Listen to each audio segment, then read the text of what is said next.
ओम नमो भगवते वासुदेवाय। हमारे चैनल पर आप सभी दोस्तों का हार्दिक स्वागत है। 2022 में सावन पुत्रदा एकादशी व्रत कब है? आइए जानते हैं शुभ मुहूर्त, पूजा विधि, व्रत कथा के बारे में, साथ ही धन प्राप्ति का एक खास उपाय। सावन मास की पुत्रदा एकादशी का खास महत्व है। ये सावन मास के शुक्ल पक्ष की एकादशी तिथि को मनाया जाता है।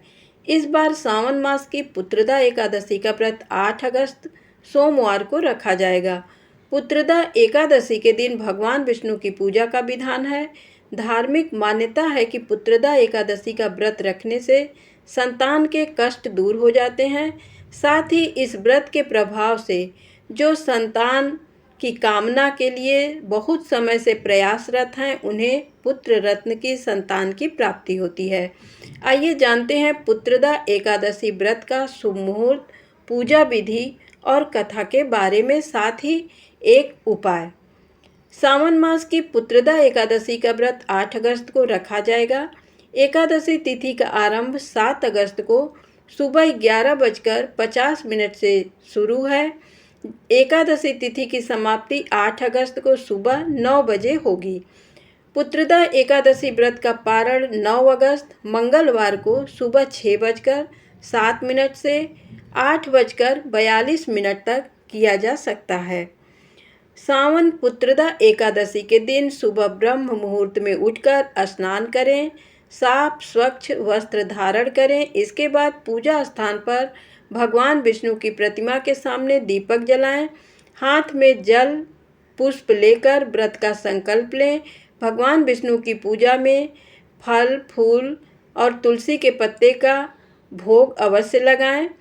ऐसे में इस बात का ध्यान रखें, 8 अगस्त को पुत्रदा एकादशी के साथ साथ सावन सोमवार भी पड़ रहा है।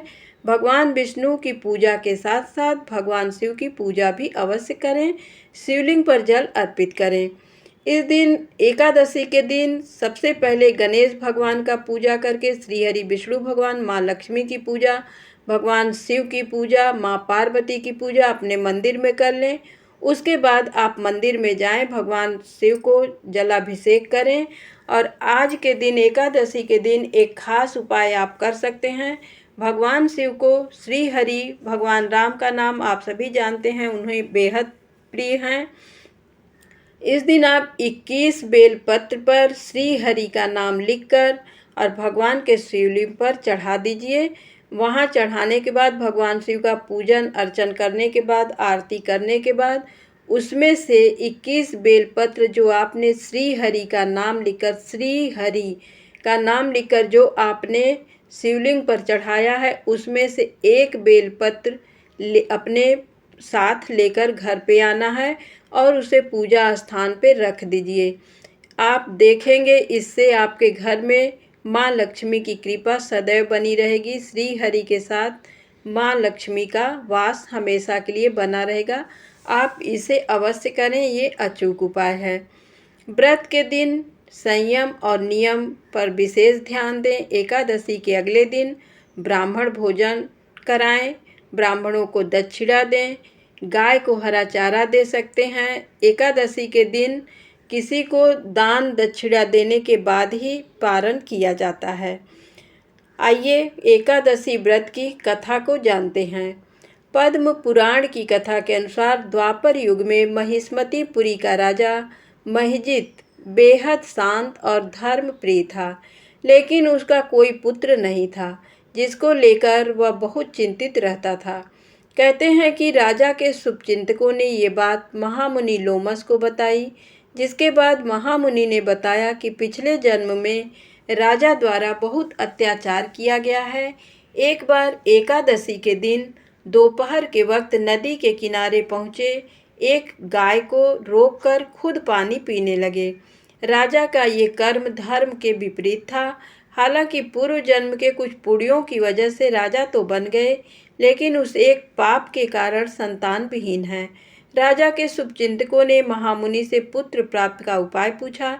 तब उन्होंने बताया कि सावन शुक्ल पक्ष की एकादशी को विधि पूर्वक व्रत रखें और उसका पुण्य राजा को दें। ऐसा करने से निश्चित रूप से संतान की प्राप्ति होगी। महामुनि के कहने पर प्रजा ने ऐसा ही किया। प्रजा के साथ साथ राजा ने भी एकादशी का व्रत रखा। कुछ महीनों के बाद रानी को पुत्र रत्न की प्राप्ति हुई। माना जाता है कि तभी से पुत्रदा एकादशी का व्रत रखा जाने लगा। पुत्रदा एकादशी के दिन संयम और नियम का पालन करें। इस दिन भगवान श्री हरि के साथ माँ लक्ष्मी की पूजा अवश्य करें और साथ में शिवलिंग पर जलाभिषेक भी करें और ये 21 पत्ते बिल्व पत्र का उपाय अवश्य करें। इसे करने से चमत्कारिक लाभ होते हैं। इसे आप करके देखिएगा। धन्यवाद।